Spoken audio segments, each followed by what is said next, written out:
नमस्कार दोस्तों, growth capital channel में आपका स्वागत है। दोस्तों, ब्राइटकॉम को लेकर एक बड़ी अपडेट निकल के आ रही है। क्या अपडेट है? और दोस्तों, आज की जो बोर्ड मीटिंग थी उसमें क्या चीजें, क्या इंफॉर्मेशन जो है इन्वेस्टर को दी गई, उसके ऊपर बात करेंगे। 111 पन्नों की बड़ी रिपोर्ट निकल के आई। हालांकि देखिए, जो हमारे मतलब की चीज होगी हम उसको समझने की कोशिश करेंगे, वरना कंपनी तो बहुत सारे अपडेट देती है और फाइनेंशियली इसने जो अपडेट दिए हैं उसको लेकर हम बात करेंगे दोस्तों। तो चलिए वीडियो को शुरू करते हैं। आज के दिन का फर्स्ट वीडियो ऑलरेडी अपलोड हो चुका है, एंड स्क्रीन पे आएगा। क्या ये करेक्शन 2008 की तरह आपको डरा रहा है? तो उस वीडियो को जरूर देख लीजिएगा। ये वीडियो अच्छा लगे तो प्लीज इसे लाइक कर दीजिएगा। और जो लोग हमारे ग्रोथ कैपिटल लर्निंग चैनल से जुड़ना चाहते हैं, यानी कि जीसीएल से, उनके लिए डिस्क्रिप्शन बॉक्स में लिंक है, उससे जरूर जुड़ सकते हैं आप। डिस्क्लेमर दे दूं दोस्तों, किसी भी स्टॉक में बाय सेल कोई रिकमेंडेशन नहीं है। वीडियो सिर्फ और सिर्फ इंफॉर्मेशन एजुकेशन पर्पस के लिए बनाया जा रहा है, तो आप इसे किसी भी प्रकार से कोई रिकमेंडेशन ना समझे। तो चलिए शुरू करते हैं। सबसे पहले बीसीजी ने जो 111 पन्नों की रिपोर्ट दी है, आज बोर्ड मीटिंग थी दोस्तों, और इस बोर्ड मीटिंग के अंदर क्या क्या आउटकम निकल के आए ये समझने की हम कोशिश करेंगे। हालांकि 111 पन्नों की रिपोर्ट को पढ़ने के लिए पूरा कम से कम एक दिन चाहिए दोस्तों, तो हम इसमें से जो इम्पोर्टेंट बातें हैं वही करेंगे, ज़्यादा डीपली नहीं बात करेंगे। अगर कोई ऐसी चीज़ होगी जो मुझे बाद में जो है समझ में आएगी, मैं इसको पूरा जब पढ़ूंगा अच्छी तरीके से, तो मैं और भी वीडियो बना सकता हूँ। सबसे पहले अप्रूवल दिया है दोस्तों। इम्पोर्टेंट बात यह है कि ऑडिटेड रिजल्ट, जी हाँ, अभी तक जो हम ऑडिटेड रिजल्ट नहीं देख रहे थे, अनऑडिटेड रिजल्ट थे, तो अप्रूवल दे चुके हैं ऑडिटेड रिजल्ट का। ठीक है, तो ये एक अच्छी बात है। उसी के साथ साथ और भी बड़े बदलाव हुए हैं दोस्तों।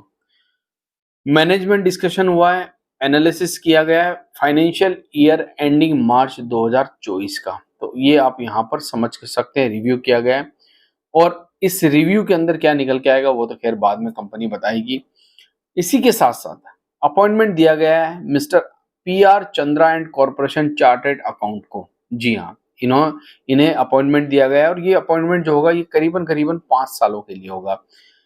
क्योंकि कमिंग एजीएम आने वाली है, उससे पहले अप्रूवल देना जरूरी था, तो इन्होंने नया चार्टर्ड अकाउंटेंट रखे हैं दोस्तों, उसके बारे में यहाँ पर बताया है कंपनी ने। उसी के साथ साथ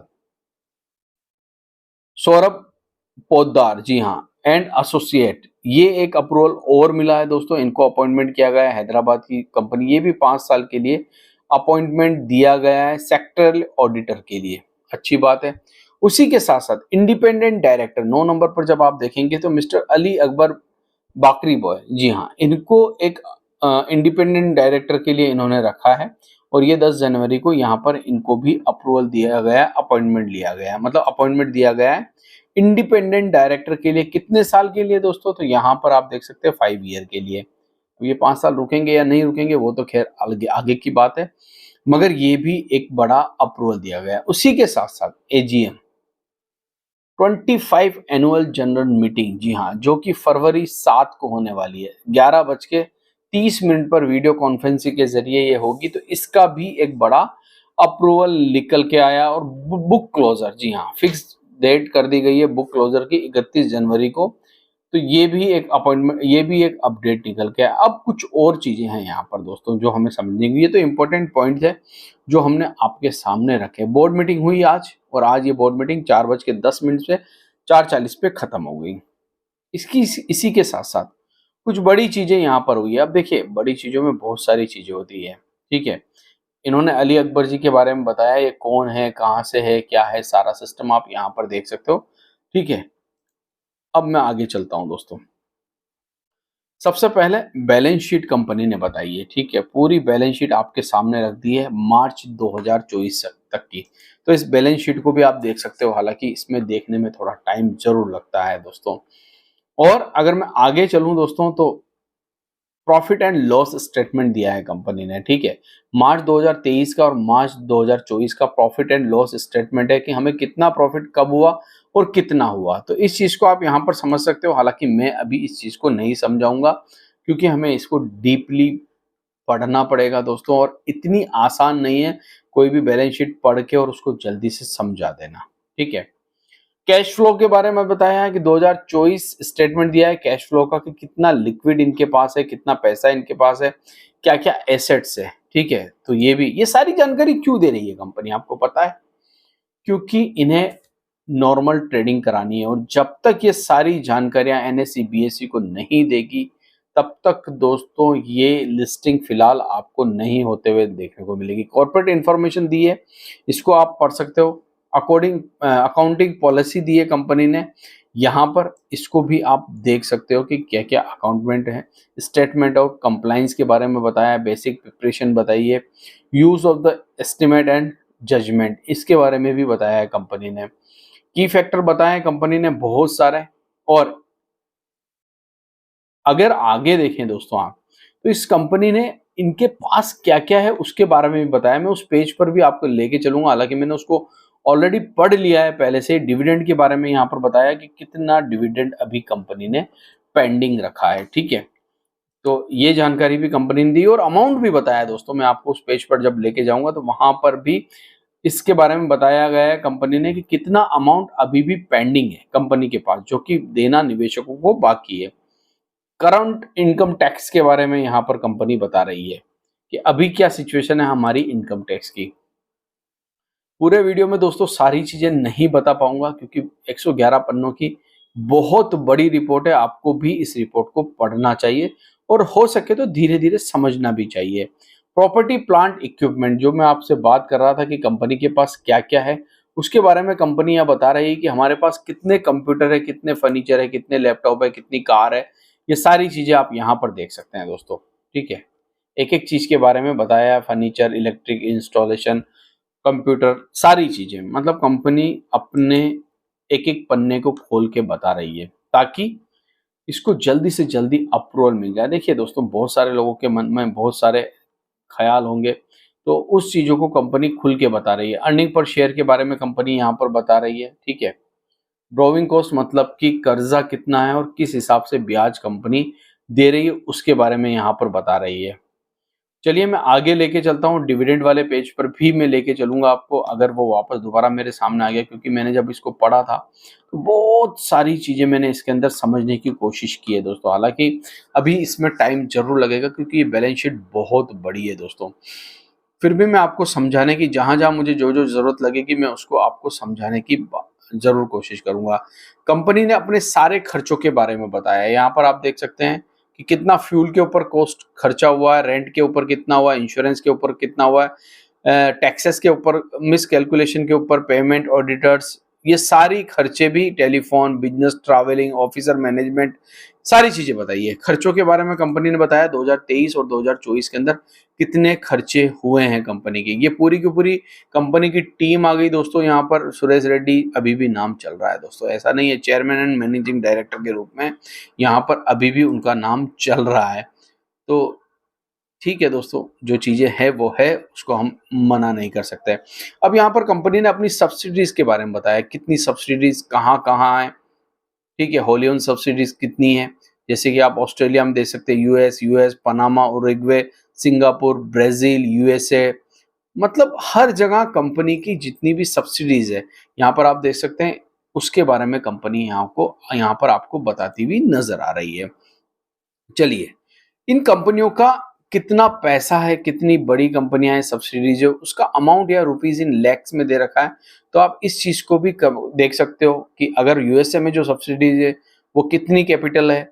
online media solution, Israel, USA, Australia, हर चीज यहाँ पर कंपनी आपको बताती हुई नजर आ रही है। अगर आगे बढ़ूं दोस्तों, तो आगे भी बहुत कुछ है समझने के लिए, ठीक है। बहुत कुछ है दोस्तों समझने के लिए। हालांकि इसको अगर समझना है तो आपको बहुत ज़्यादा समय देना पड़ेगा। फिर भी जितना मुझे समझ में आ रहा है उतना मैं आपको समझाने की कोशिश कर रहा हूँ यहाँ पर। अब मैं आगे बढ़ता हूँ दोस्तों, डिविडेंड वाले पेज पर आपको लेकर चलता हूँ। हालांकि अभी जो हम पेज पढ़ रहे हैं ये भी इम्पोर्टेंट है, मगर बहुत डीपली पढ़ना पड़ेगा दोस्तों। आगे बढ़ते हैं और सीधा चलते हैं अब आगे की तरफ। रिस्क मैनेजमेंट के, लिक्विड रिस्क कितना है कंपनी के पास, ठीक है।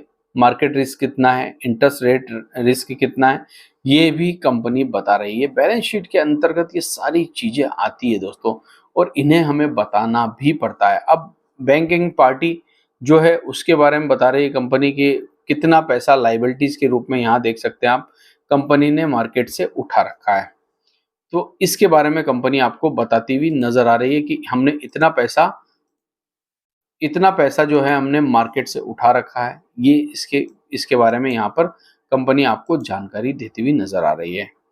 आगे बढ़ते हैं दोस्तों और आगे की बात करते हैं। स्टैंडअलोन फाइनेंशियल रिजल्ट स्टेटमेंट यहाँ पर दे रखा है और department of income tax liabilities के बारे में बता रखा है दोस्तों कि हमारे पास इनकम टैक्स की ये लाइबिलिटीज हमने भरी है।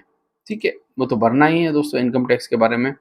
अब यहाँ पर दोस्तों आप देखेंगे एडिशनल रेगुलेटरी इंफॉर्मेशन में कंपनी ने जो दिया है, करंट लाइबिलिटीज कितनी है कंपनी के पास, टोटल इक्विटीज कितनी है कंपनी के पास, ये सारी जानकारी इस पेज पर इन्होंने दी है, पेज नंबर 39 पर। बहुत सारी चीजें पेंडिंग है दोस्तों। तो इंडिपेंडेंट डायरेक्टर रिपोर्ट भी आई है यहाँ पर, क्वालिफाइड। यहाँ पर जो इंडिपेंडेंट डायरेक्टर है उन्होंने जो अपनी रिपोर्ट दी है उसके बारे में बताया, प्रॉफिट एंड लॉस के बारे में बताया है, charges equity of the year के बारे में बताया है।